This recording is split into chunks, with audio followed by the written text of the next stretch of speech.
麻豆区农会举办农民节庆祝活动，邀请农民朋友做伙食饭，借由参会慰劳农民的辛劳，并表扬杰出的农友，感谢因为麻豆所付出的努力。今仔是咱农会所办的农民节啦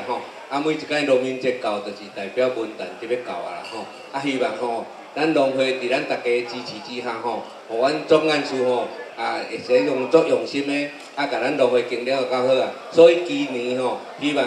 咱文旦我看油开了真济，一定真丰收啦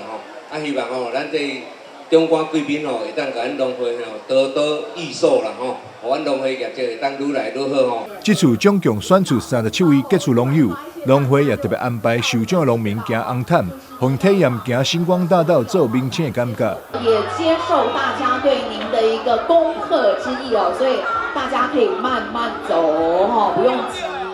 今年我们刚好接我们的代表会，然后接下来就是办理农民节，让我们农民辛苦一整年，然后来到这里，我们给他一个大家聚在一起的机会，聊一聊，然后谈谈我们的产业，然后我们会把他们去年一整年的一些好的成绩，比如参加文旦评鉴比赛啊，或者是一些很多业务上的支持的部分，我们颁予奖状来鼓励他们。麻豆区农会表示，未来会更积极努力，跟每一位农友合作发展特色农产，将麻豆的特产推广出去，让每一位勤奋农民辛苦有价值。记者张秀仪采访报道。